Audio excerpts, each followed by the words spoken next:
And we're live with NASA Bunker 33. Vishanti will be doing the hosting tonight, so I'm gonna hand it over to you. Okay. Hold on a sec. Hello, everybody. Hold on a second. Damn it! I knew this was gonna happen. Hold on just a second. Yeah, we're not live on YouTube. Nope. There we go. Charisma, if you want to, you can just take the second to log in as the account. That's fine. Let me get logged out. Let me end the stream, or No, there we go. Now we're live. Okay. Buffering. Yeah, my computer is not the best right now. I'm gonna close YouTube Studio because if you're in charge of it, there's no. Yeah, we're actually getting all of this talk on the stream. Yeah, so it looks good. If we want to actually start the stream now, go for it, Vish. Okay, well, I see the buffering screen of doom, so hey, everybody. Stuff until it gets fixed. So thanks for coming out. It's Bunker 33. We're going to have a good Saturday night. We're going to be talking about a university that's not actually an accredited university and yet names itself PragerU, which stands for university, which it isn't. Good time. So we're just going to go around and see how everyone's doing. Charisma, how are you? Stressed out, but I'm doing good. I'm fine. I'll be good. Okay. Producing is new to me still, so I think you're doing a fine job. I would be doing a better job, but never mind. Anyway, yeah, continue. Well, Quiddies, you have a slightly different chibi appearance tonight. Yeah, so Little Miss Victory made this avatar for me, and she's amazing. She's made a few avatars for me now, and I got this like 45 minutes ago and was like, okay, yeah, I'll use that tonight because it's awesome. And I've had a really rough week, so I'm high on painkillers and drunk on vodka, so this should be a really fun stream. Yay. Okay, fair enough. We have a very special couple of guests with us tonight, and I am so excited. For the first time in a very long time, we have Nerthan Terpson joining us for a show. Hey. Yeah, it has been a good little while. Yeah, no, it just hasn't always worked out time. I just found I enjoyed myself last week with the Evening Australia crew, and I thought, hey, I'm free now. I might as well come in and help dunk on PragerU because that is always a good time. It really is. What have you been up to? Work, uni, trolling, you know, the usual. Yeah, I hear you. All right, well, we're going to move around the table to our other guest. Our next guest is PhD Tony himself. Welcome, sir. How are you? I'm struggling along. I've been having fits of lightheadedness for the past couple of days, so I got a blood test and going to the doctor during the week, but we'll see how that works out. But happy to be here. Thank you very much for the invitation. Always happy to talk about misinformation peddling by conservatives. I think that they're a little bit dependent on it and they don't quite understand reality. Anyway. All right. Happy to be here. Thank you. We are really glad to have you. So, all right. Let's see. You guys know who I am, so I'm not going to waste anybody's time. We're just going to kind of get into it. A little bit of history, a little bit of who's who and the what's what. If any of the panel want to jump in with their thoughts or feedback, feel free to do so. Have any of you had a chance to look at Prager or look at the history of any of them, or have any opinions on them so far from what you know in like popular culture? I just checked them out. I heard the name a couple of times, but haven't really looked at them. And I noticed that on their front page, they're talking about they're trying to reframe relevant debates and sort of slanted angles. And there's a rather distinguished-looking silver-haired guy who I know to be a thoroughly mendacious sack of crap whenever I've seen him on the television. So they're off to a bad start as far as I'm concerned. Yeah, for sure. Turn that up a little Yeah, bit. and PragerU videos have actually been assigned as schoolwork in public schools in the United States, which is kind of bullshit. Yeah, that is kind of that's bullshit. worrying. That is not a good thing.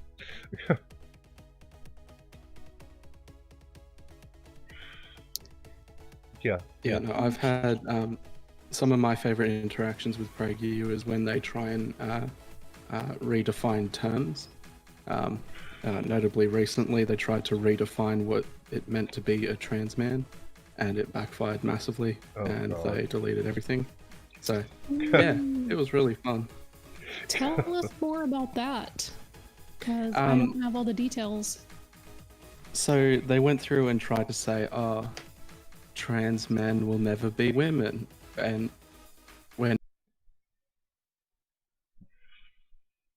That was my computer just then.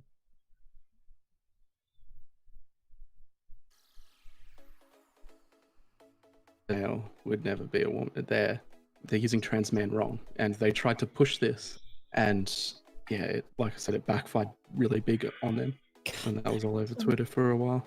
Yeah. So terrible. Sorry, my So, computer just hiccuped for a minute, but yeah, I got everything. That's okay.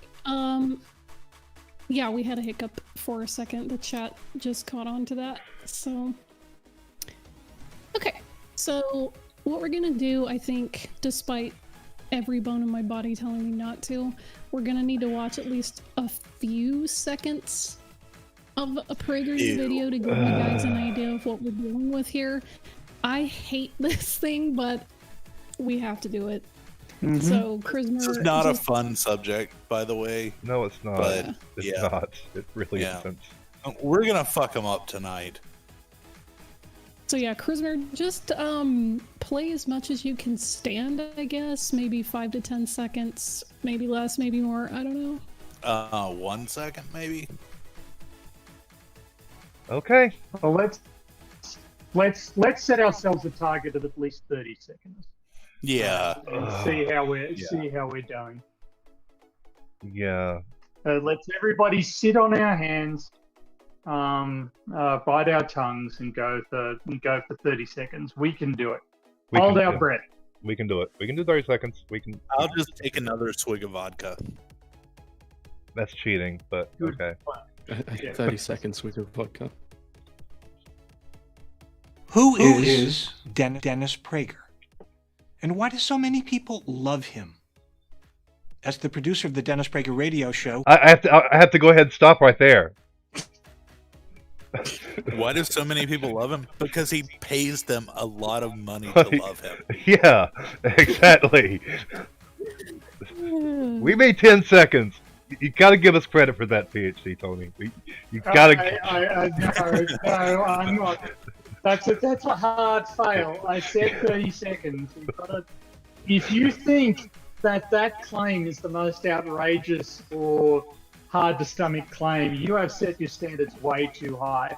They're going to easily surpass that in the 20 seconds to come. Yeah, Yeah. but that is a pretty loaded claim. You have Yeah. to. It is a loaded claim, but it's also meaningless, right? It's also meaningless. I'm sure some people do love Mr. Prager or whatever honorific he prefers to go by. I mean, I love uh, strippers, but I'm not making videos about that. Why not? Well, thank you so much for sharing. I for one feel edified. But let's. Okay. Yeah, there are obviously right wingers who are doubtless very fond of this guy, and Yeah. so the claim that he's not completely unpopular, not exactly unfounded. So there are going to be people who like him, and I'm certain his mum loved him. Let's be honest, his mum has to have Yeah. loved him. Sure. Yeah. Let's be real. Let's continue then with this. But so many people.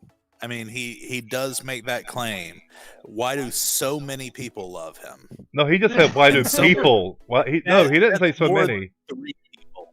He didn't say so many. He said, "Why do people love Dennis Prager?" Oh, I thought he said, "Why do so many people love No, him?" he outright Sorry. said how many. He said, why do people love Dennis?" And I'm like, what? No, anyway.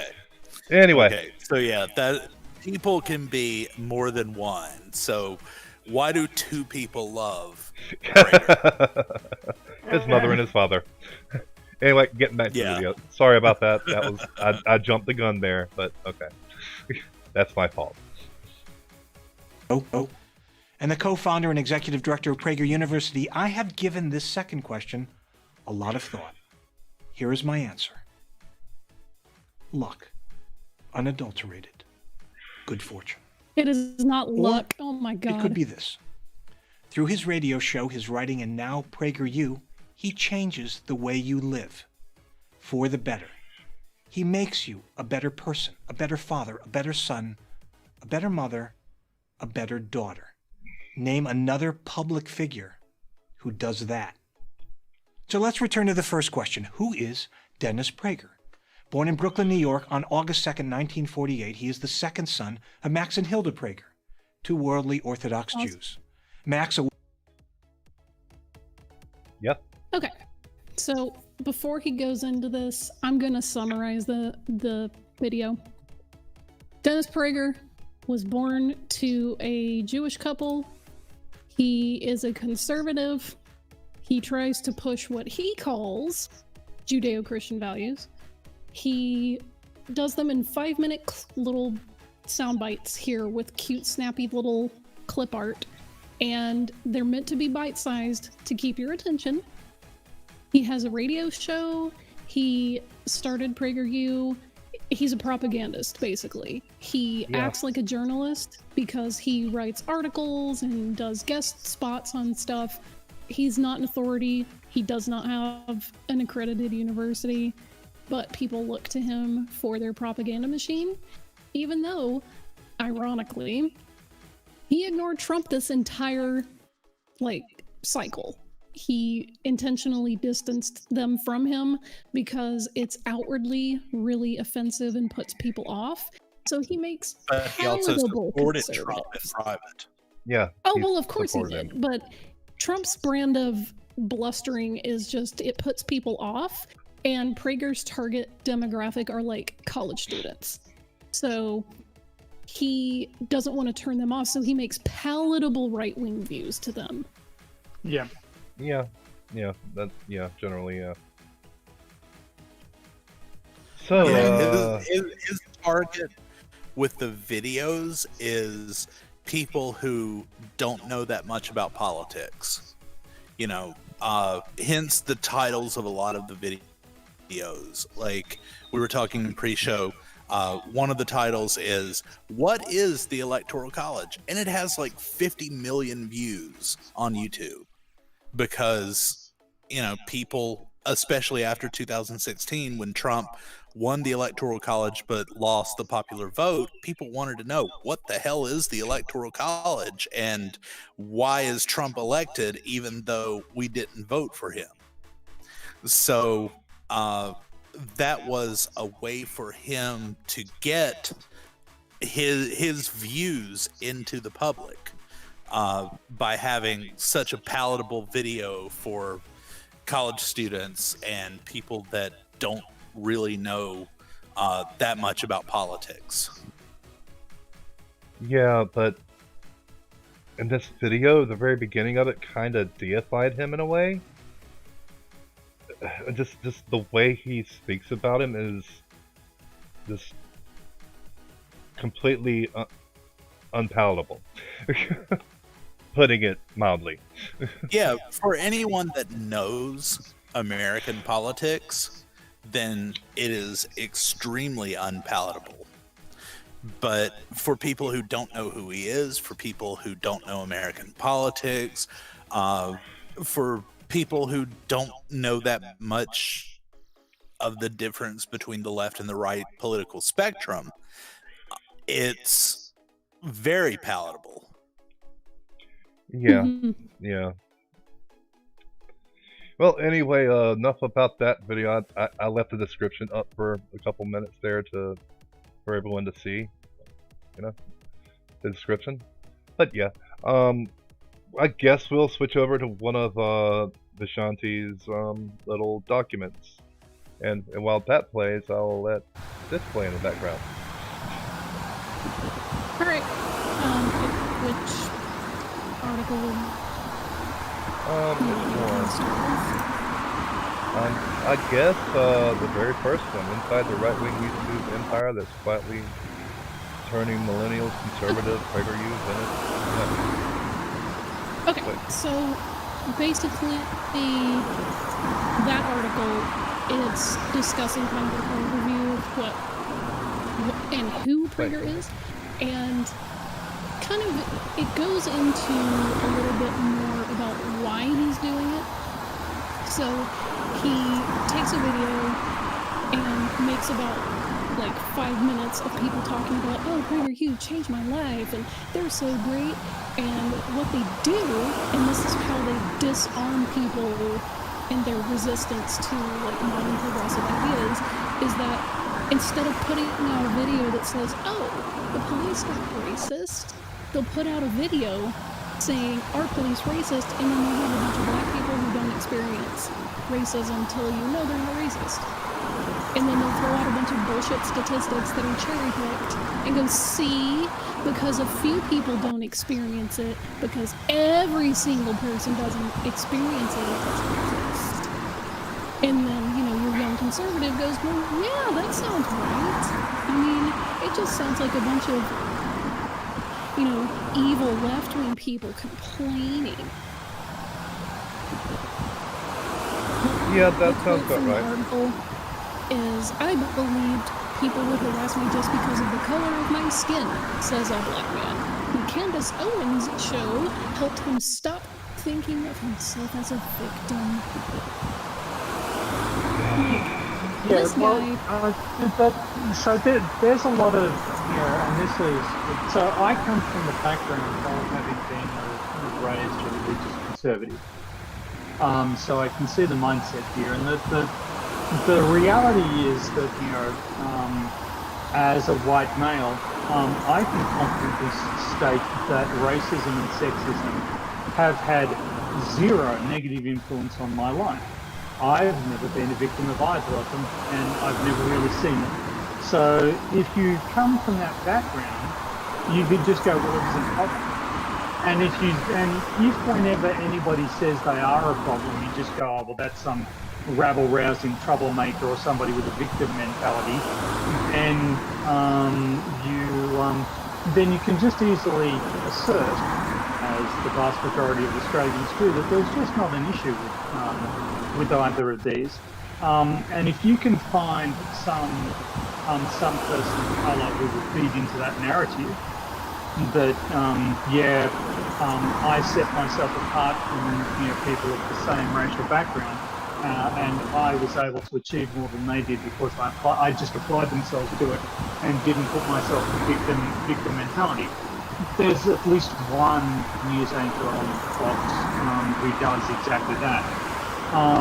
You make them the focus of your show, and then you present this narrative, well, there's no problem with racism. Hold on a second.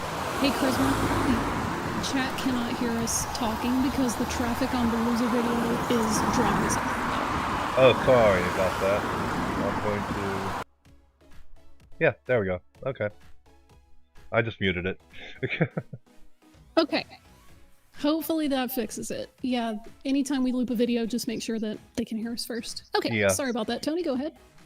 That's okay. But it's very easy to construct a narrative that is persuasive to to white people that there is no such thing as racism, that is persuasive to males that there is no such thing as sexism. And then you just convince them that they need to ignore anybody who complains about it. Anybody who complains about it is just some rabble-rouser. They're just some malcontent. They're some sort of troublemaker. They've actually got no cause for complaint. And if you do that, then you create the exact laboratory conditions under which racism can thrive. What you're doing is you're taking people who don't necessarily have actively racist mindsets, but they are complicit in the preservation and dispersal of a system in which racism thrives.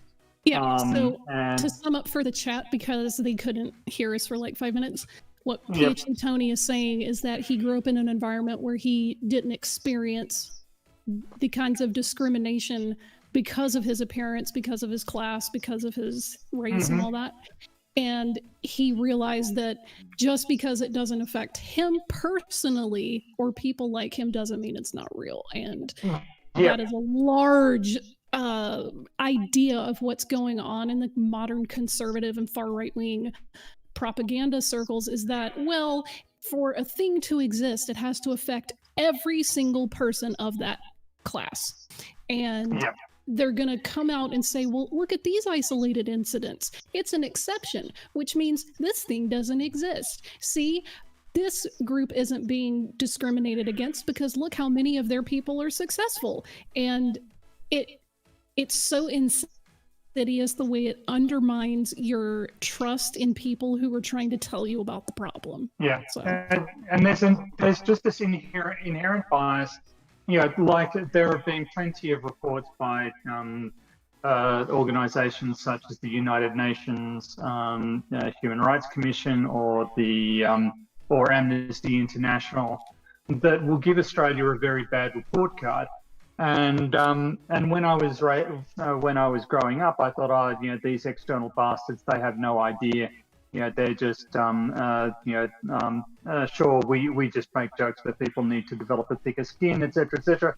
And there's all sorts of mechanisms for forgiving yourself, for forgiving your country, for making special pleading. And the reality is that, you know, that you're just creating an environment for this discrimination to prosper. And you need to step back and say, actually, you know, these people aren't lying about the stuff that they experience, and the statistics don't lie about the experiences that they're having either. The statistics paint a very persuasive picture about what's going on, and it's extremely damaging. It's extremely harmful. Yeah.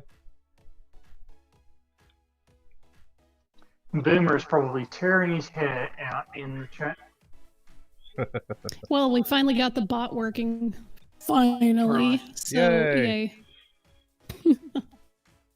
All right. Cool. So, you don't have to play the loser video on loop if you don't want to, Christopher. It's fine. You know, It's fine. sure that we can keep people engaged. Yeah. It's getting annoying. It's getting annoying. That's fine.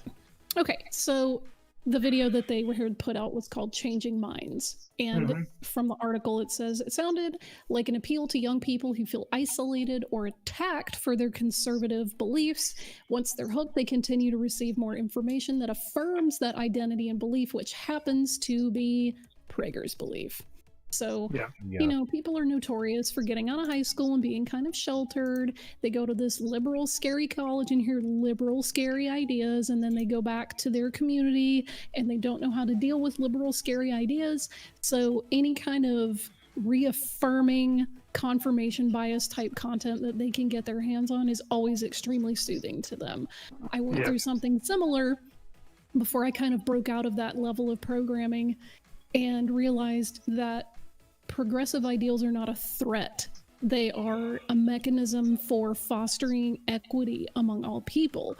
So trying to hold on to these outdated and frankly bullshit ideas that, oh, racism's not a thing, we don't need feminism, the police aren't bad, the electoral college is okay.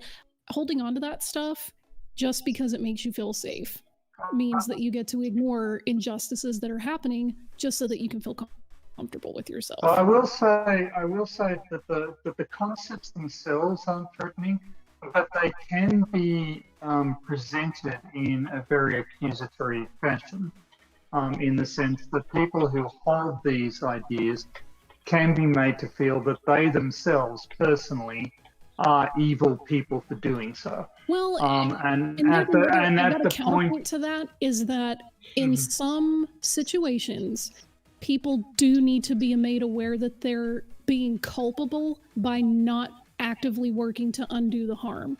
So, for instance, if you hear, hey, this group is being targeted at ridiculously high numbers by the police force, instead of going, well, I'm not a cop, instead of going, well, defund the police sounds really bad and I don't like that phrasing, instead of trying to focus on the brand, stop and listen to the people who are being affected and realize that if you're not taking active steps to undo that system, you're benefiting passively by it.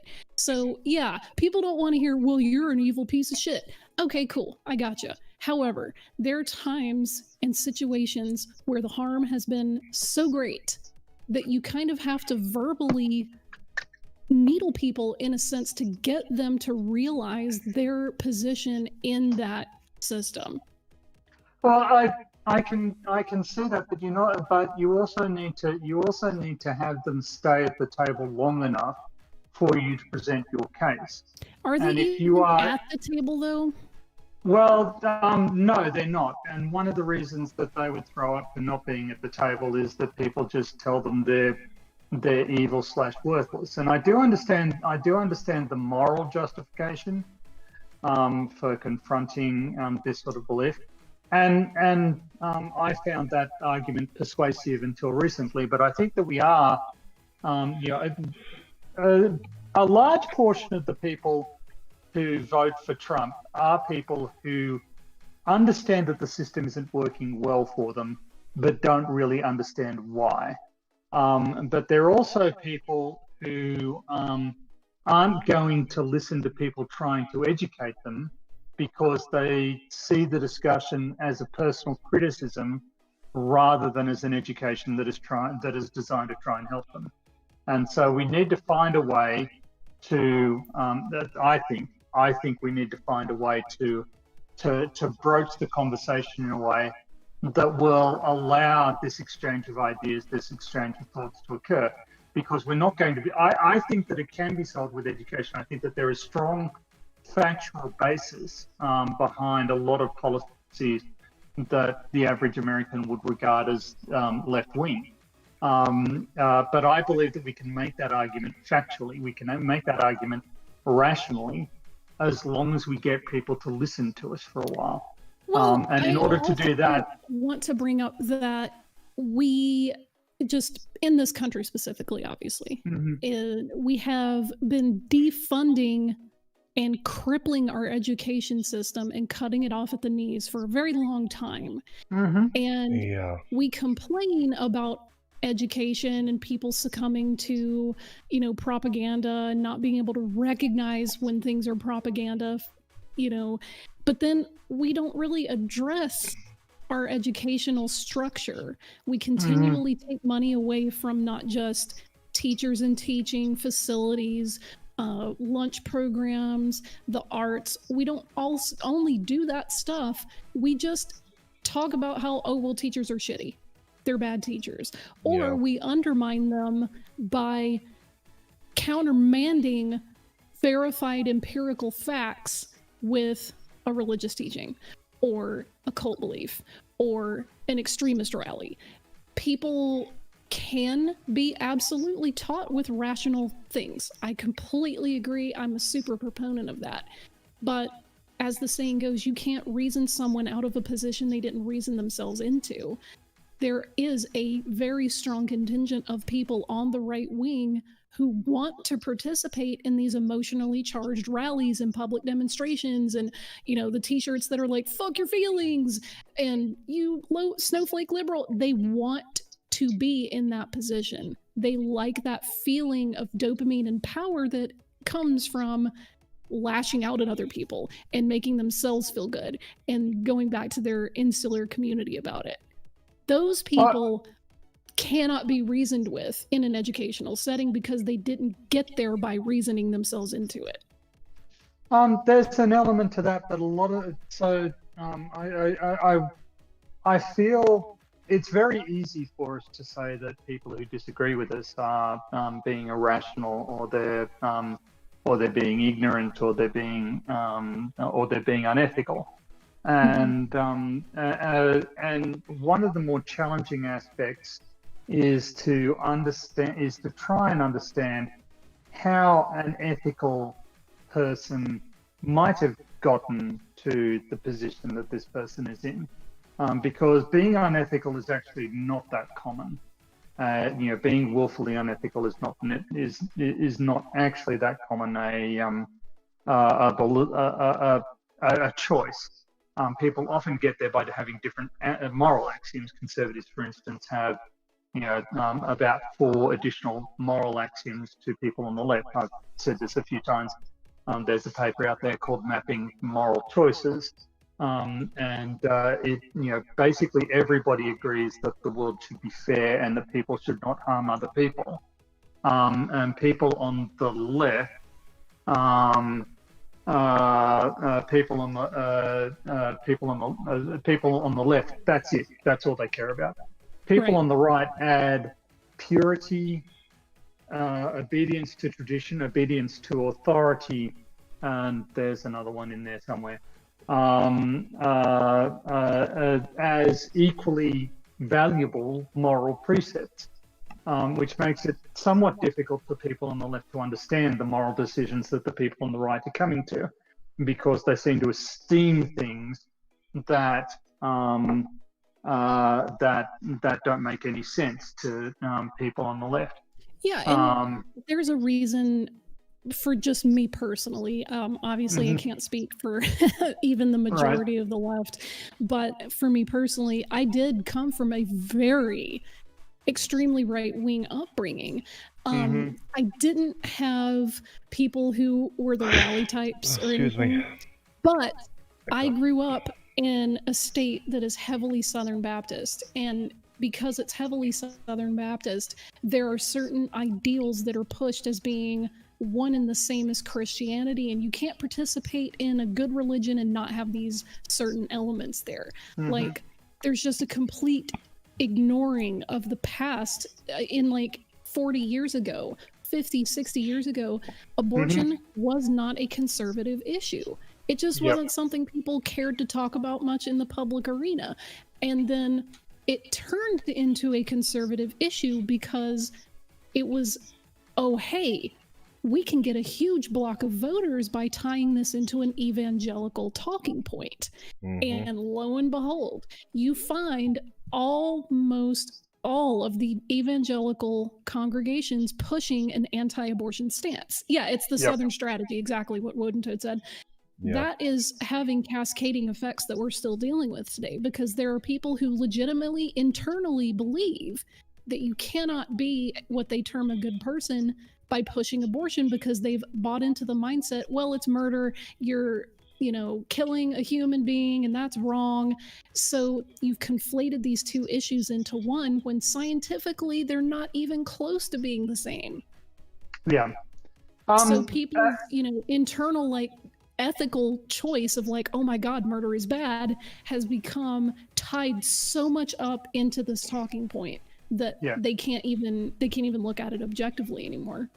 Well, that's true too, but that feeds into the other side of this discussion, right? They will not sit down to talk with somebody at the opposing camp because they believe that they're immoral and unethical. Right. They're murderers. They're evil people.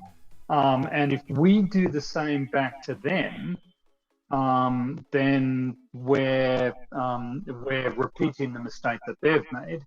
rather than sort of showing them a higher standard. But we've also cut off any opportunity to sort of get to a common ground. And I think, and the reason I bring this up, is because organisations such as PragerU, this Prager guy, he is basically operating under the business model of, were the lefties mean to you? Come over here, and I will tell you all about how wonderful you are, and I will slide these other messages in, and they will respond positively to that. So they will be actually seduced into becoming more conservative than they were to start with, because they've had the bad experience with the people on the left. They're now being told that the people on the left are irrational as well as immoral, and they're inclined to believe that. And and he's maintaining this reasonable entry that allows him to get to the point where he can start implanting his ideology into his victims. In some sense, it's a parasitic life cycle, where he is luring his prey close enough that he can plant the eggs of his ideology in them and have them go out and carry it, which is something. And then he of a runs his sinister... opositor down their throat and lays his eggs on their chin. That's right. Wow. Yeah, that's just the first image into my mind. What can I say? I have a twisted imagination. But I think that if we are unreasonably strident in the way that we enter these debates, then we give him the ammunition that he needs. And we need to realise that actually, they're playing a sort of a they're manipulating the passion that we have about these issues to paint us as irrational, immoral, irrational hypocrites, screeching liberals, and and et cetera, all of the generalizations that fit in with their preconceptions. Before we get too far, Nathan, what do you have? Do you have any thoughts here? Any kind of perspective you want to add? I guess because I am a little bit younger than a lot of you guys as well, and I don't come from a more conservative family. My family's always been pretty open, and I would say almost progressive. It is when I come across like PragerU and just I just see, wow, there are really people out there that are like falling for this. Not so much falling for this, but thinking like this, and they're putting out this sort of propaganda. I don't know if you guys know of the Gravel Institute. Oh yeah. I've never heard of them. They've risen in retaliation almost against PragerU. They do great, 5-minute videos on social issues from a leftist perspective, leftist or liberal. Ooh. Nice. Well, those Probably are more of a leftist different technically, but bite-sized progressivism. Nom nom nom. Yes. I have actually. I'll add to that too. My family was quite interesting because my father's side was extreme right wing, whereas my mother's side was basically, at the time, it would be considered just Democratic. Well, Democrats, not. They wouldn't be liberals, but they were Democrats. So left of center. I'll say left of center. And I myself was a staunch libertarian for quite some time. But then I started listening to more progressive people, and I slowly came to be a libertarian socialist myself. So yeah, back when I was younger, I probably would have fallen for PragerU's videos. Sad to say. But yeah, that's at least my background. Yeah, I'm really glad that they weren't around when I was in college, because that absolutely would have suckered me in. Yeah, me too. Oh, yeah. A lot of people are like that. I luckily paid enough attention to politics when I was in college that I probably wouldn't have gotten fooled. At least I like to think that. But at the same time, I mean, it's so palatable. You know, you don't really think about its pretty hardcore conservative views that they're feeding to people. And Yeah. I really think, like, if I was in college, even though I was fairly liberal when I was in college, they could have fooled me enough into believing their bullshit. The few videos that I have watched of theirs, like, they leave some pretty pertinent information out Yeah. to support their point. And you know, it's pretty obvious if you know anything about that point. But the problem with the videos is people are looking them up to learn about these points, Yeah.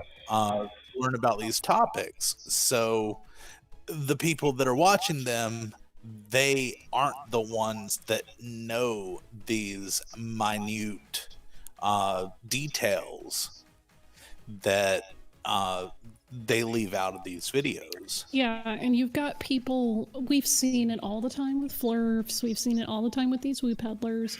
Someone who comes into a situation where they're not educated about a topic, they walk away with talking points, and all they do is parrot the talking points. That is what happens. So Prager gives them little bulleted, cool clip art, bite-sized talking points. So someone walks away, like in one of the articles that I had referenced, they made a video about the Electoral College. Well, the video doesn't mention how the American Electoral College was born out of a compromise with slave states. She also doesn't talk about how it skews the will of the majority populace. For example, it gives Wyoming, like one person in Wyoming, their vote is almost quadruple the power of someone in California because of the Electoral College. That's not democratic. It's like, what?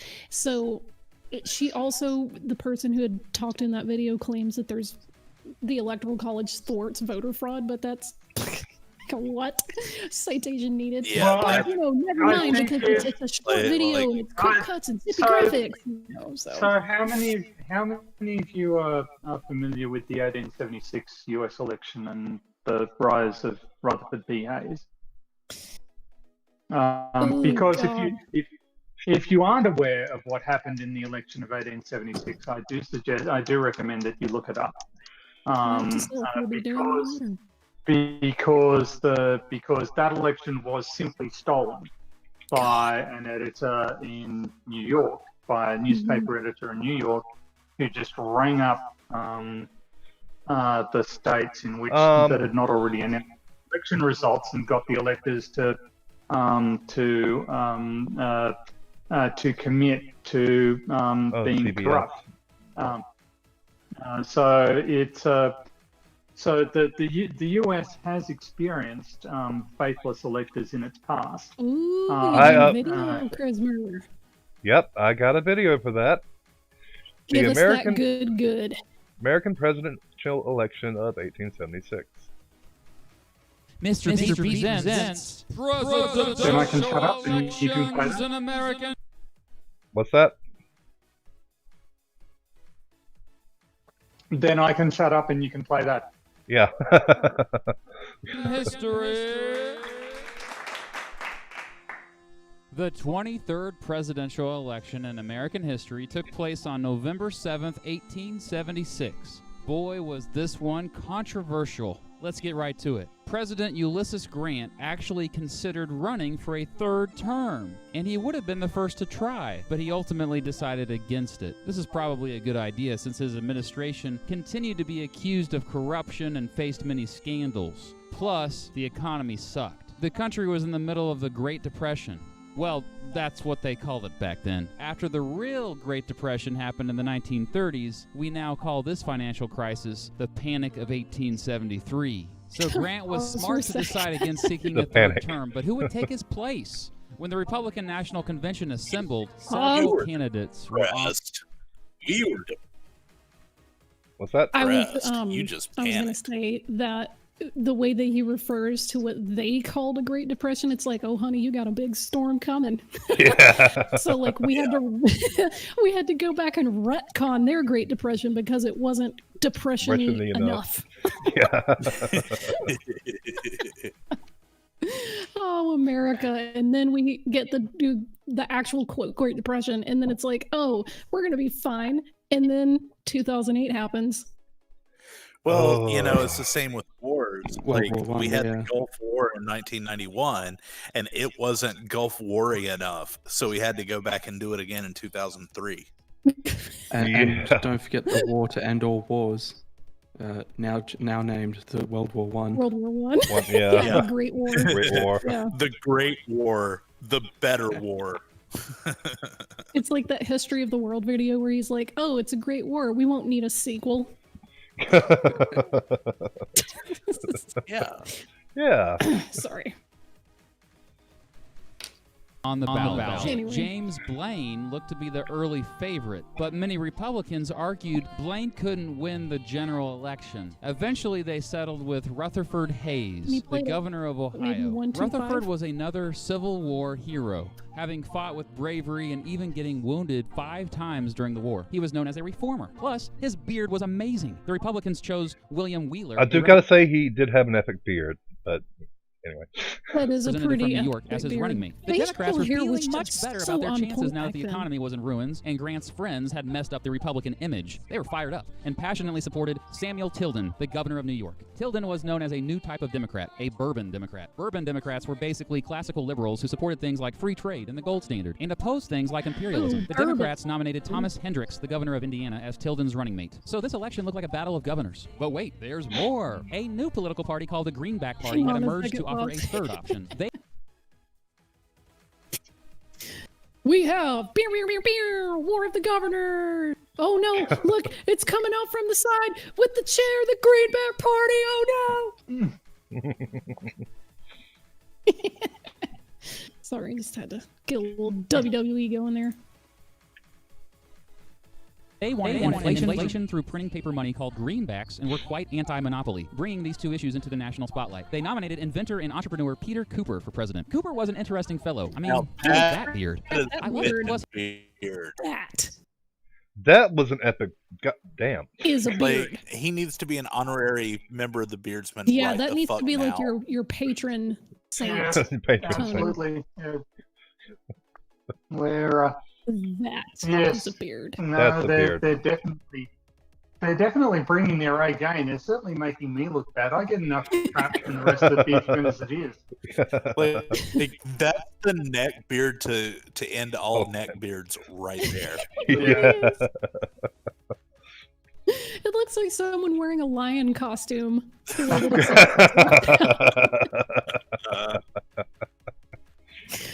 Oh my god. Plus, he designed and built the first American steam locomotive, and he was definitely not a politician, and he was like 180 years old. Okay, he was actually just 85. Cooper was the oldest person. But I've got to say something though. How many candidates is this so far? Like 4 that are running for president? This is before we were forced into going, no, pick the lesser of two evils. They're both evil, but one's slightly less evil. These are your only 2 choices. Don't question it. It's like, you want a shit sandwich or a slightly off ham sandwich? Or a turd sandwich. Was it? No, what? It was a giant douche or a turd sandwich. Giant douche or that's right. Giant douche or a turd sandwich, yeah.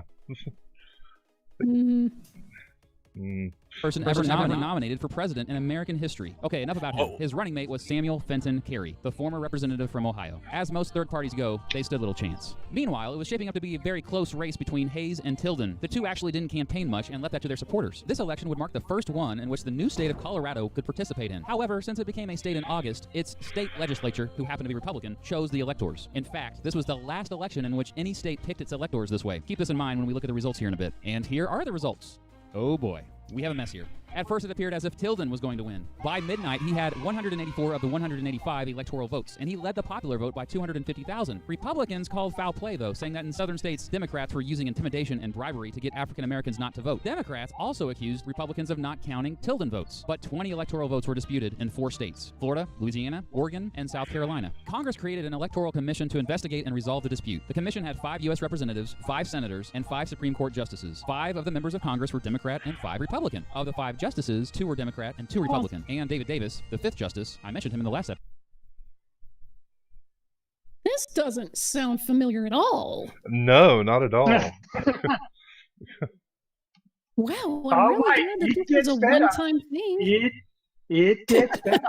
Oh no! Almost like we don't learn from our mistakes. Yeah. I can't believe that doesn't sound like America at all. That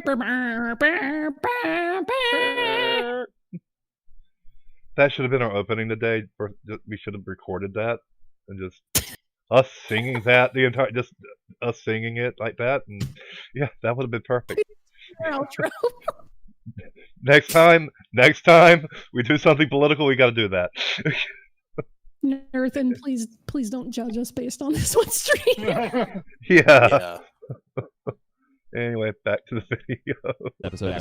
He was independent. However, Democrats in the Illinois legislature elected Davis to the U.S. Senate in hopes that Davis would support Tilden. That plan backfired as David excused himself from the commission. Davis was replaced by Justice Joseph Bradley, hardly a political fellow, but still someone more aligned with Republicans. And he would vote with them. Bradley's vote broke the tie along party lines, and in an 8-7 ruling, decided to award the disputed electoral votes to Hayes. This made so many people angry that some even talked about a second civil war. To make the Democrats happy, the Republicans agreed to withdraw all remaining federal troops from the South, which officially ended Reconstruction. In other words, the North would no longer micromanage the South, and after this, the South would attempt to go back to their pre-Civil War ways, especially with its discrimination against blacks. This informal agreement became famously known as the Compromise of 1877. So, with 185 electoral votes, Rutherford Hayes won, becoming the 19th president in American history. William Wheeler became the 19th vice president in American history. Samuel J. Tilden finished with 184 electoral votes. Rutherford's victory was the smallest electoral vote victory in American history. To add insult to injury, Tilden won the popular vote by more than 250,000 votes. This is the only election in which a candidate for president received more than 50% of the popular vote, but still... Does that sound familiar to anyone? It doesn't sound familiar. Yeah. 2016? Only twice I've been able to vote. 2016, anyone? So, I mean... So, the question, this happened in 1876, and in the intervening 150 odd years, you guys have not decided that a better system might be in order. But we've tried nothing, and we're all out of ideas. It's an interesting choice. Your persistence is to be admired. But, yes, stubbornness, more like it. I mean, this is America. We do it the best.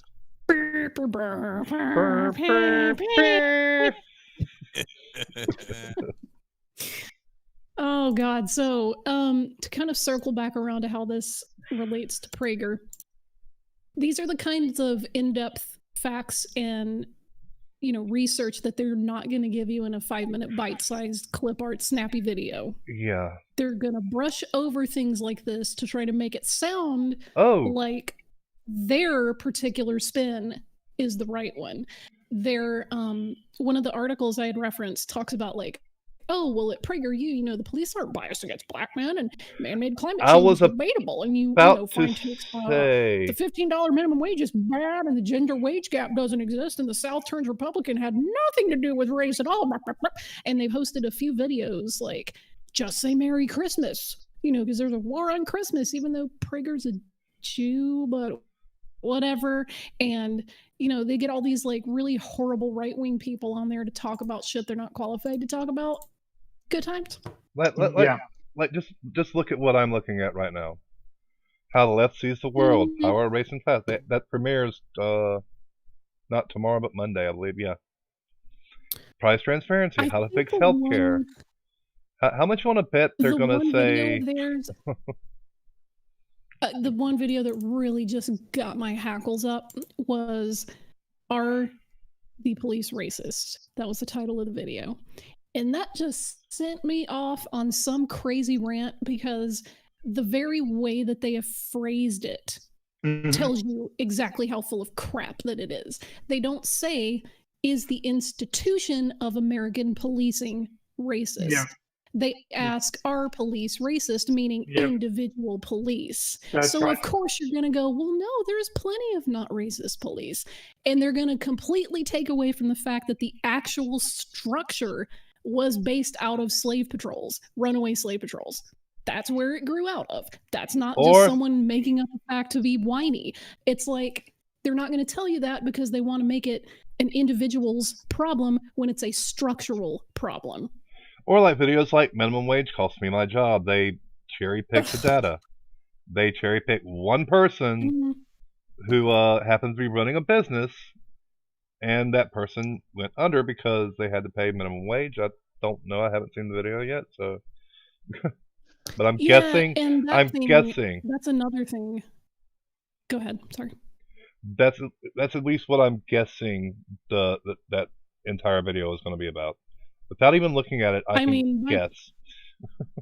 My personal opinion on that is, if you can't afford to pay your employees, you don't deserve to run a business. But yeah, I know I'm just one of them commie, liberal, socialist, evil. Yeah. But what you said earlier, the system, and I mean, there are elements on both sides. So sort of what we need is enough police funding that we can have community policing. We can have police officers who actually have some sort of presence in the community on a basis, so that if they encounter an individual in their community, there is some previous relationship there to work on. Because as it is, the police are terrified about being shot arbitrarily by some wigged out drug addict. That's what they think. No, that's what they're trained to think. Yeah, their training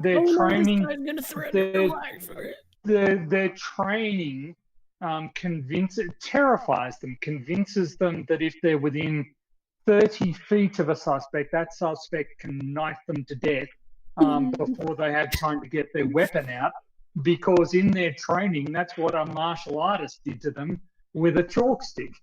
You're right. Okay. So Don the Dragon Wilson can fuck you up with a knife. If he turns to crime, you're in fucking trouble. But their training just terrifies them. They go out there, and sort of the tragic footage from, I forget which state it was, where 5 police were advancing on a black driver by his car, and a female officer shot the guy. She was clearly terrified. She was clearly, beyond the capacity for making good decision making, despite the fact that she had a numerical superiority, overwhelming weapon superiority in firearms. Yeah.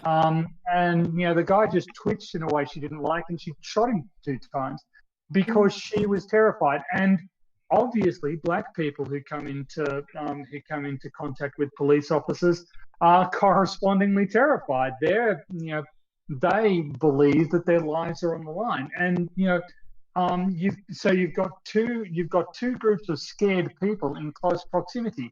And the system is designed so that black people are brought into proximity with police officers more frequently than white people are. Yeah. So the system is just set up to fail at that point. And it's not a matter of the inclination. Is that when you talk about why it is that black communities and Latino communities and poor communities, which often overlap with that, why they're brought into contact more often. It's not just, oh, police are being racist and they're going looking for black people. It's just because it's a bad neighborhood.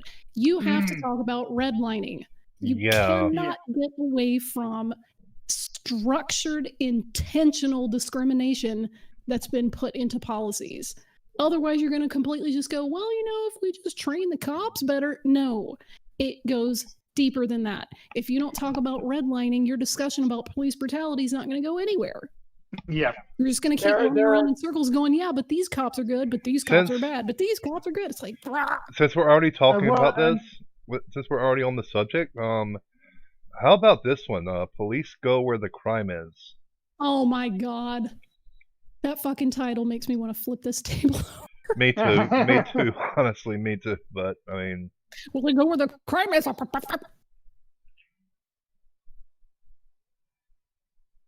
police are my friends. A senior citizen. And it makes me mad. Oh, sorry. What was that? Off you go. Tony? No, I talk too much. Play the video. What you got, Nathan? You're fine, man. You're fine. This? You're fine, Tony. My friend said no fucking non-white person ever. I just, sort of the statistics, the statistics get manipulated. Yes, a lot of black people get arrested. The Ferguson, Missouri, the majority of stops were on black people, but when stopped, white people were more likely to have illegal contraband on them than black people were. Yeah. So why were black people being stopped more often?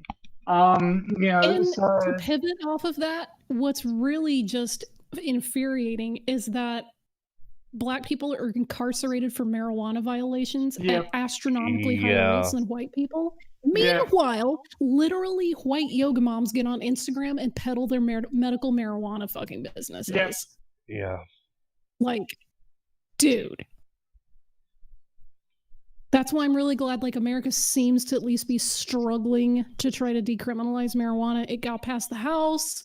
We're part of the way there, We're about halfway there. We're about halfway there. Well, we know who's currently holding the Senate hostage right now, so we'll see. Yeah.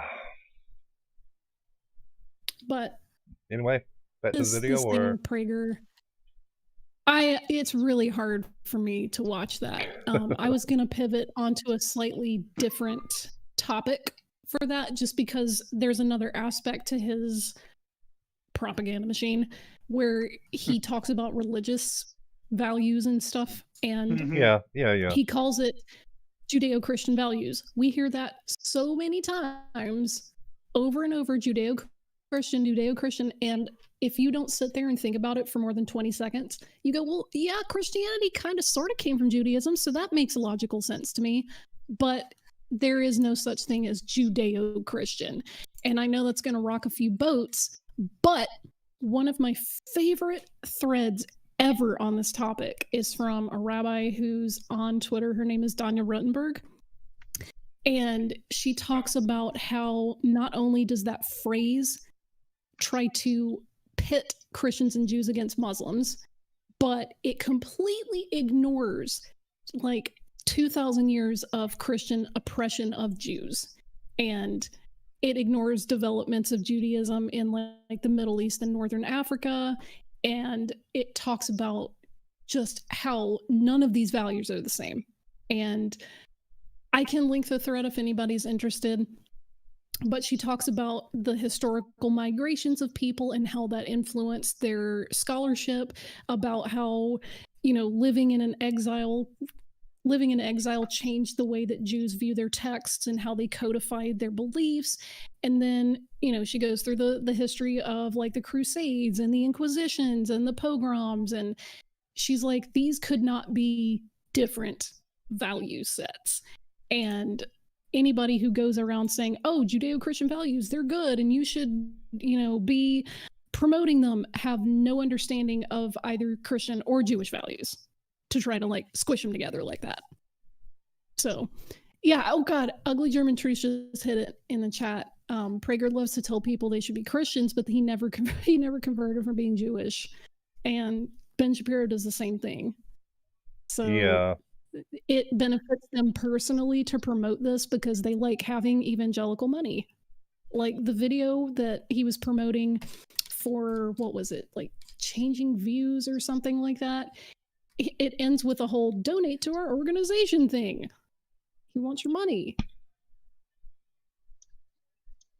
Well, see, Yeah. actually, I also just wanted to jump in real quick because that the police go where the crime is video. I had a quick look up the speaker for that video because they're always interesting.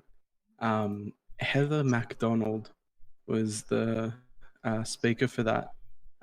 She's like a known right-wing essayist and attorney, political commenter, but she works for the Manhattan Institute, which I found interesting because I'd never heard of them, but no, they're a right-wing think tank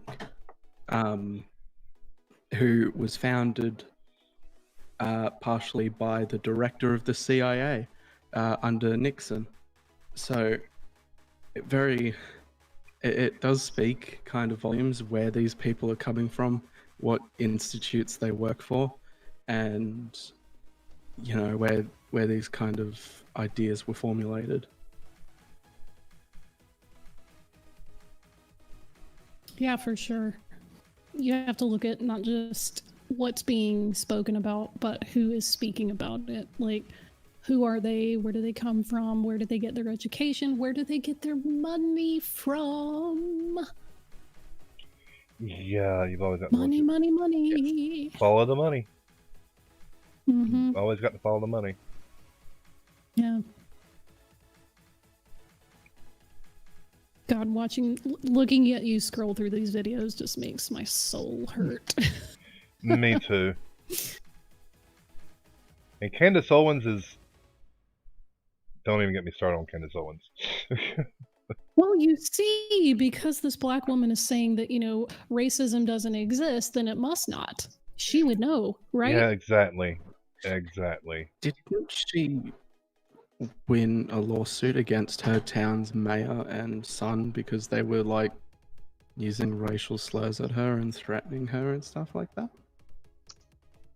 I know. But if racism doesn't exist, yeah, I know. Before she got into politics, she was actually quite on the left, and she actually started this website that she was using to dox people because it was basically would let you search up anyone on social media and get all their information to be able to dox them. And I'm like,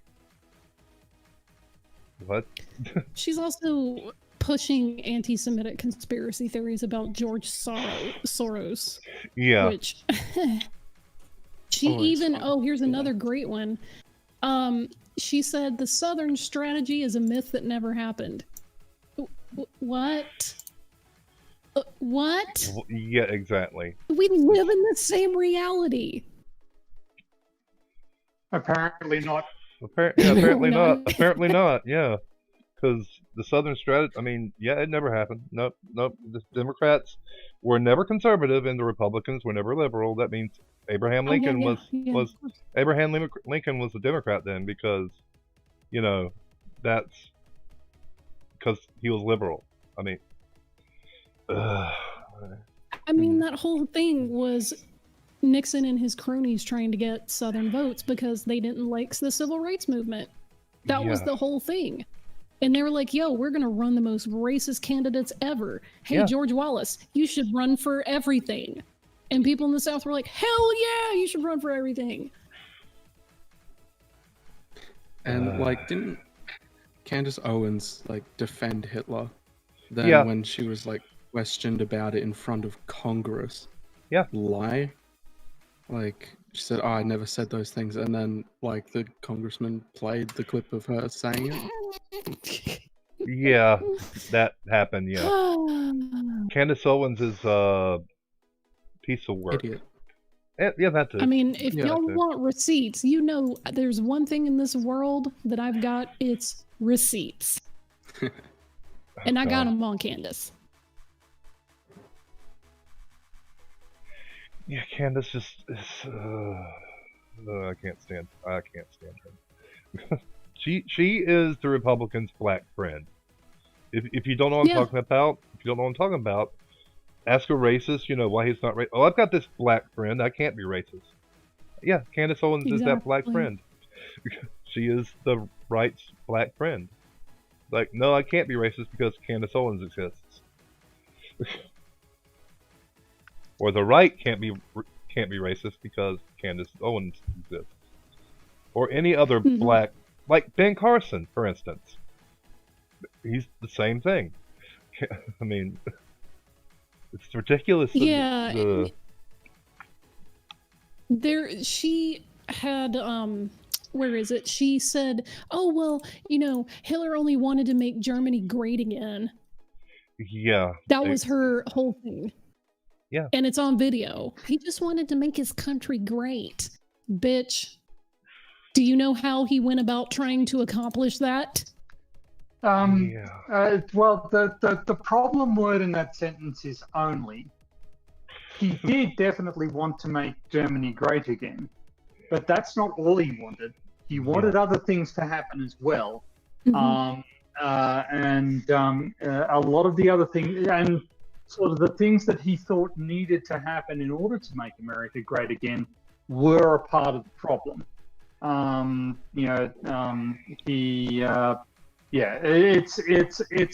an idiotic statement. You can say that the statement Hitler just wanted to make Germany great. Well, he did want to make Germany great, but he didn't just want to make Germany great. He wanted to do a bunch of other stuff. I put the video clip in the green room for you, Chris. Right. Okay. Okie dokie. Oh, this? No, the video clip. Keep scrolling. Right there. Oh, the Twitter? Let me see if it works on... I don't know if this is going to work, but... You may need to open it in your browser, but I guess. Yeah. Ugly German Truce said, lol, PhD Tony, there was a Freudian slip. You said America, not Germany. Yeah. Sorry. I don't think that was as Freudian as he... Yeah. Well, it's hard for me to say the phrase make blah great again and go with Germany, right? Just, sorry. I did. No, it's not your fault. It's a very understandable mistake. It's a very understandable mistake.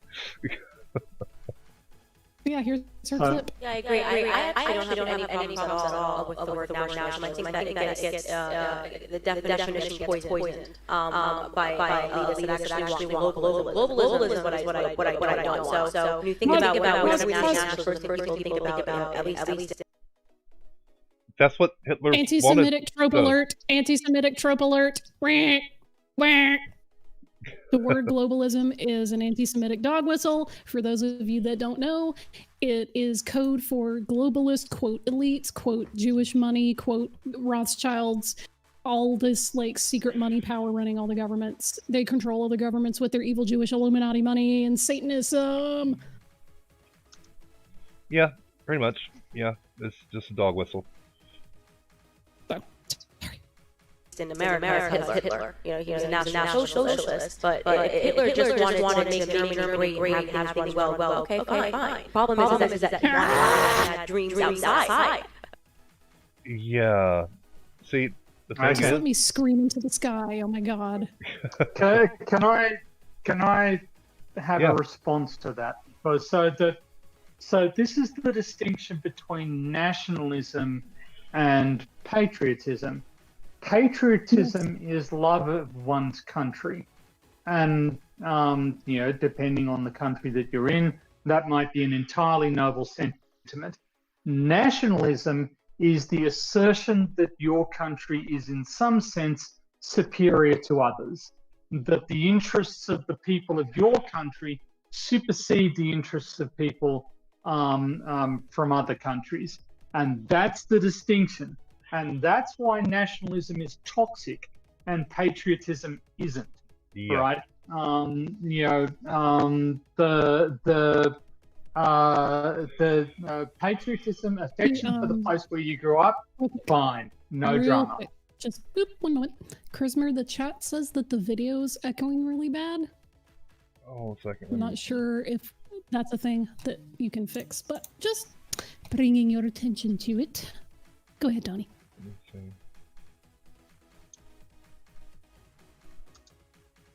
Tony? Yep. But you can... I don't know I why. I can carry on. Yeah. Or okay, so it's just I don't want people to feel bad about being American or feel bad about loving their country, because they should love. I lived in America for 5 years, and there is a lot about America that is absolutely fantastic. I learnt what I learnt about race relationships and how to combat racism while I was living in the US. And the US as a people is the most phenomenally generous I've lived in a few countries through my lifetime, usually only briefly, but American people are phenomenally big-hearted as a rule. And again, I don't want Americans to feel ashamed about being American.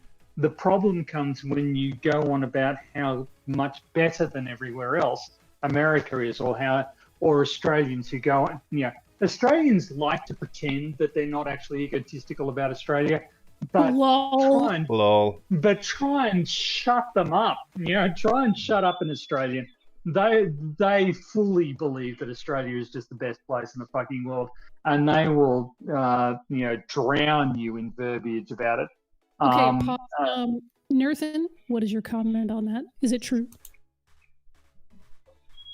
Well, yeah, because Australia kind of is the greatest place on earth. We have our own problems, but you're right. we can still recognize problems, want to fix them, and still think we are the greatest place on earth. Okay. Yeah. I feel very fortunate to have grown up in Australia, but I see a lot of problems with Australia, and I actually think that if we're going to go on a realistic point of view, I think that New Zealand has a lot of superiorities over Australia as a place. So I would suggest that New Zealand might be a better place in the world than Australia. There you go. Yeah. Cop that. We can't ever tell them that, though. Okay, well, as long as this conversation stays just between us, everything is fine. Totally as long confidential. As Charge, Commander Darklight, as long as they never hear of this conversation. Okay, we're all totally good. fine. No one will tell Planner Walk. It's all fine. Okay, excellent.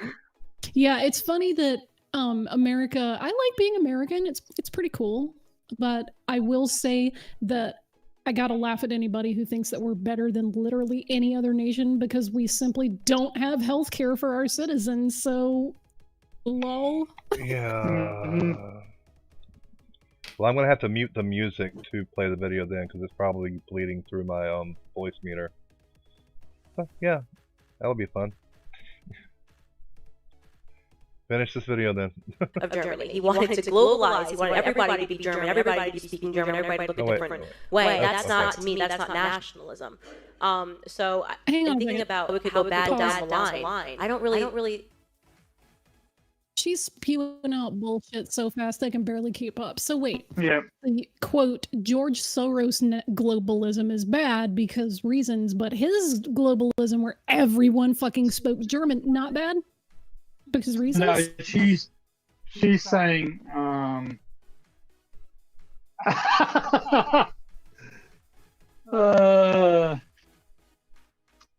Okay, there we go. Yes. I think I have it fixed. Okay.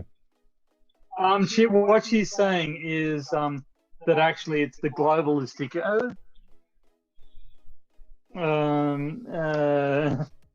It's the globalistic influence of globalistic tendencies of Hitler that were bad. It's not the nationalism. It's not the. Okay. His nationalism inherently meant take over the world, but cool. Yeah. Candace, go ahead. Go off, I guess. Okay. I don't really have an issue with nationalism. I really don't. I think that it's okay. It's important to retain your country's identity and to make sure that what's happening here, which I think is incredibly worrisome in terms of the decrease in the birth rate that we're seeing in the UK, is what you kind of want to avoid. So I don't have any problem. I have no problem with nationalism. It's She literally went there. She went there. Yeah. She actually fucking went there. Yeah. You guys that don't know a lot about white supremacy and Nazism and nationalism and all that horse shit from the far right, white people's birth rates is inherent to that mindset. Yeah. Like, oh no, we have to keep from being bred out of existence. White birth rates are in trouble. Oh no. That is a huge talking point for them. She's just doing all the legwork for them, and they're just gonna, oh yes, jolly good. Good points, Candace. Yes. Yes, good. You know why white birth rates are in trouble? Because we have televisions and we have educated women. Those are the two most effective ways to lower birth rates. A, educate your women, give them career options other than having children, and B, you give people televisions so that they have something to do at night other than have sex. Wait a minute, that sounds insidious. You just don't want people having sex. I see how it is. Yes, that's right. Well, women want an option to not having babies, I think is what I'm trying to say there. And men would rather watch television, but if they can't watch television, they will have sex. Is the other thing I'm saying. So make of that what you will. What if you let them have sex while watching TV? Look, how you manage your domestic affairs is up to you. I am not the go-to source of advice on this. My sexual experience counts against me. I'm just saying that television ownership and education status of women are the two primary variables. So, two things real quick. The chat is saying everyone is echoing. God damn it. Number two, Darren Rinston brought up a really great point. The cornerstone idea of the final solution is that as long as there are other races to, quote, pollute the gene pool, whiteness is somehow in danger. So they all gotta go. You should not be echoing because I only see... What? Oh, great. Damn penguins. Give me a minute to...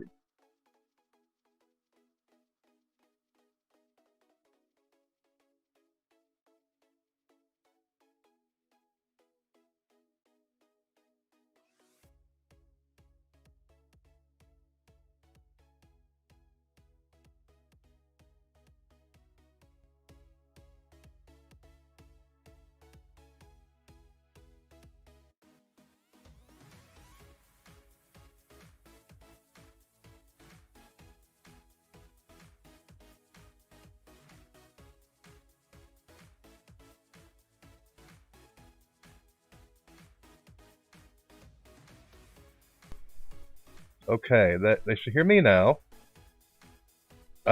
And they're not hearing you. What the hell? Okay, try this. Now try talking. No, that's me. The fuck? Okay. Well, while you're having fun with that, I was giving people in the chat points because we're awesome. 3 points for it.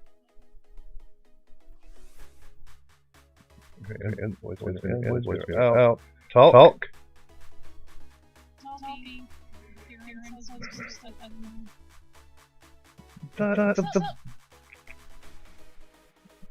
Okay, try again.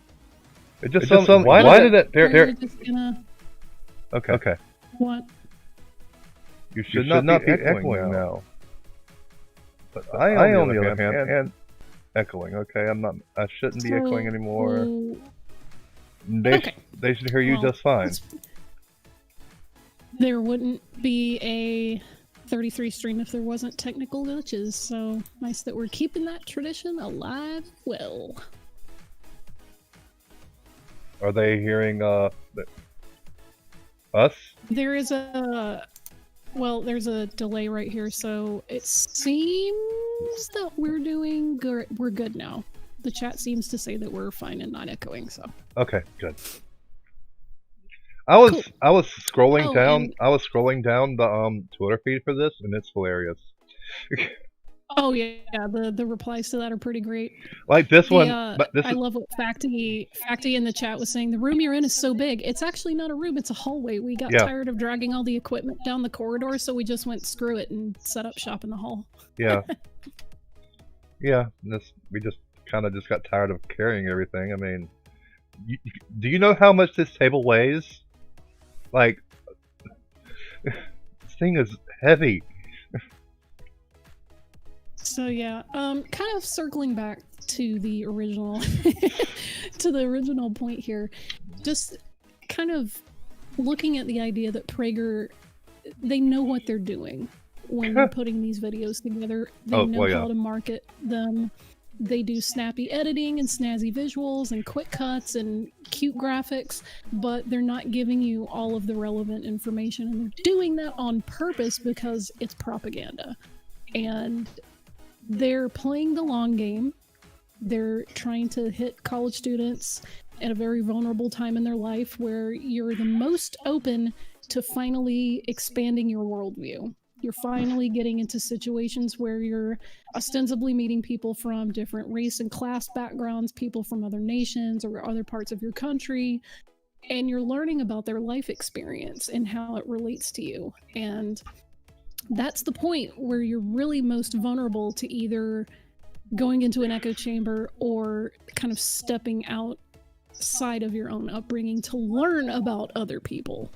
So he's hitting you at that point on purpose. This is my exact. To be fair, a lot of institutions and educational processes do try and get people. Yep. Of course. Sorry. Yeah. Sorry, I didn't mean to cut somebody off. Oh, no. I'll just saying, like, it's different from an educational setting because obviously they're not accredited by anybody anywhere.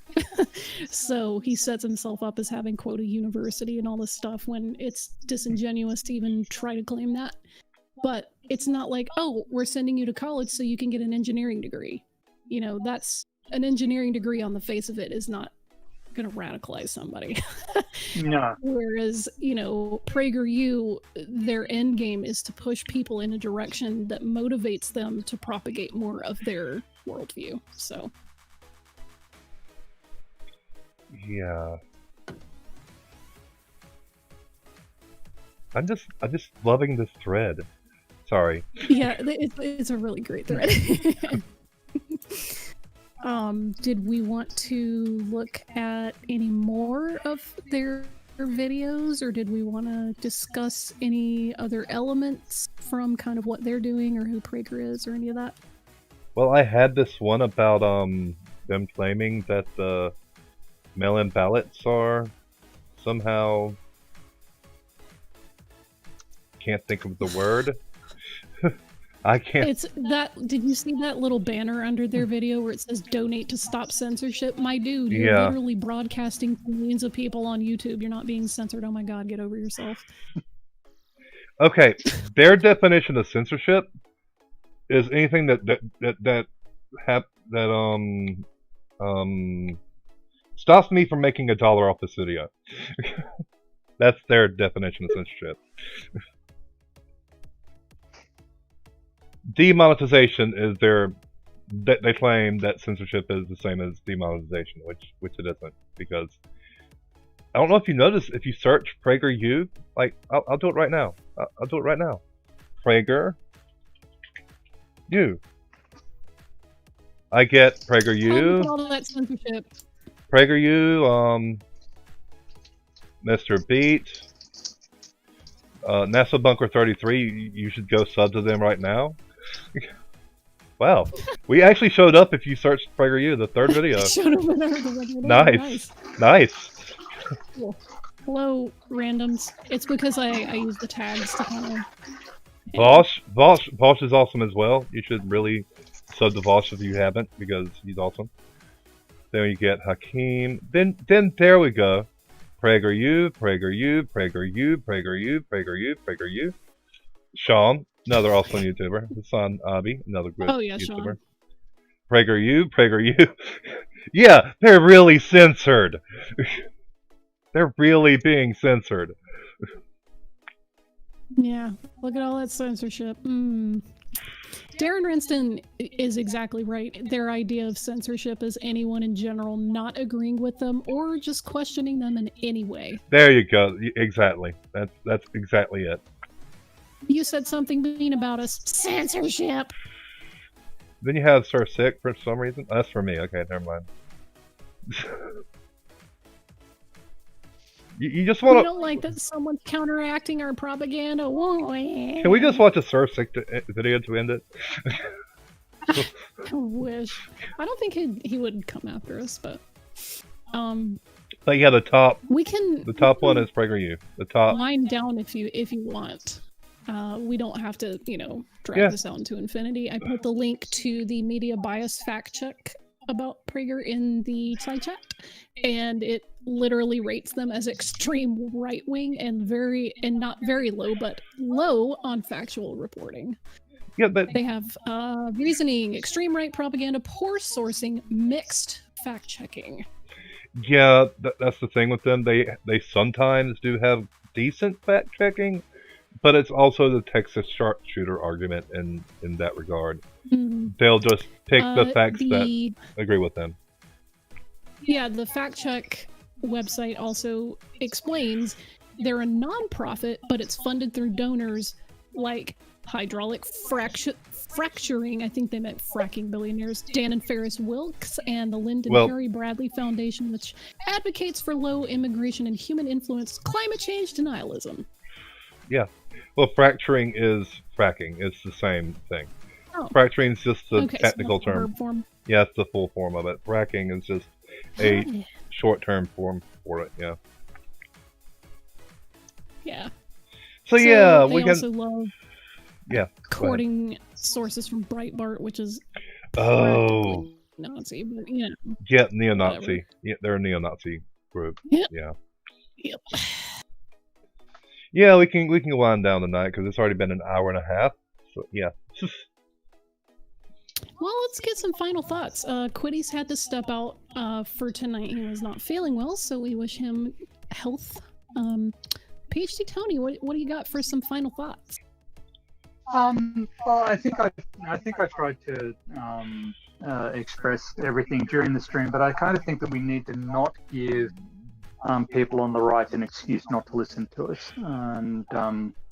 And speaking as an ex-right winger, sort of shrill splash emotive accusations, and moral characterizations that seem arbitrary are going to turn right wingers off. So we need to kind of find a way of entering into a dialogue with them where they're going to be around long enough for us to present the facts.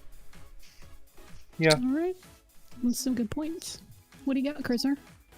I'm gonna go completely antithetical to what PhD Tony just said and say fuck right wingers. I mean, just I'm joking.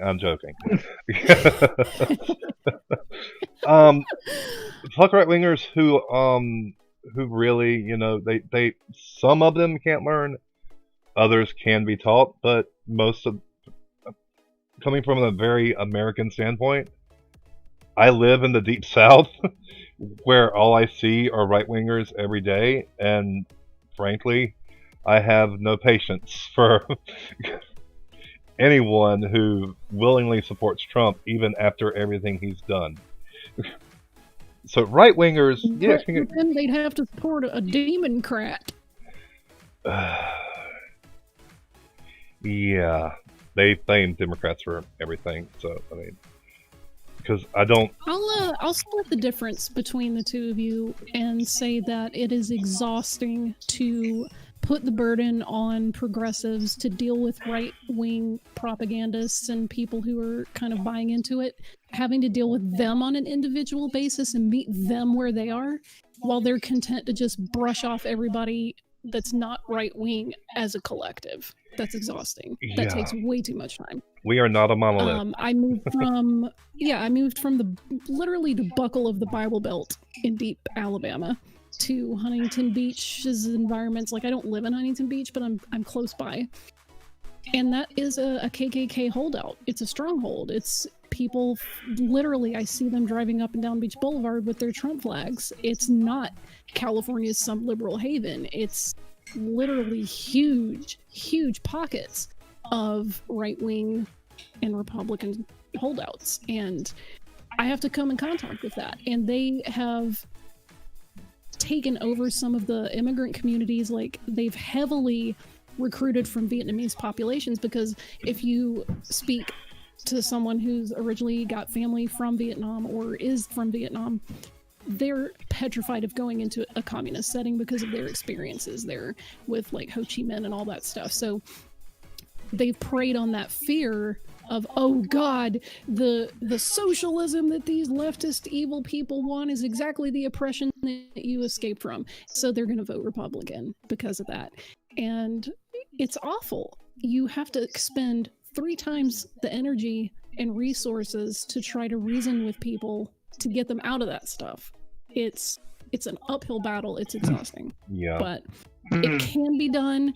There are ways for people to speak to friends and family who they know are kind of in those circles. That's the easy kind of thing to do because you already have a relationship with them, so they're more likely to kind of bend the ear to you.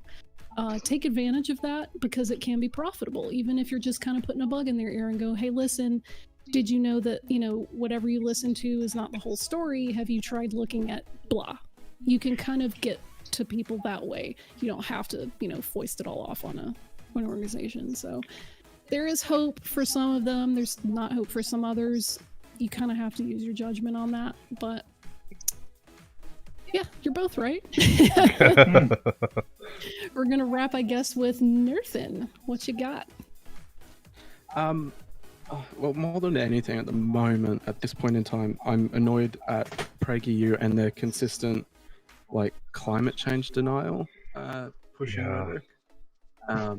I had to step away for a moment before to get a cold drink because it's 35 degrees Celsius in my room. And yeah, it's just consistently, it's starting to get noticeable every year. Temperatures increasing. Yeah. We're seeing more extreme weather events. Yep. And it's just, we are kind of getting to the point where we can do stuff about it, switch to renewables and stuff like that, a lot cheaper than anything else. And there is still just this pushback, primarily because, especially PragerU, it's funded by, like you said, the Wilkes brothers. I think one of their big donors was also the Koch brothers, now Koch brother. Because, one of those dinosaurs did die. Oil baron billionaires, just they want to make an extra 0.0013% of profit. The planet has to burn. So that what bothers me about. There's literally a Prager video in that list that he scrolled by earlier that said, "Do we have to destroy the sun to save the Earth?"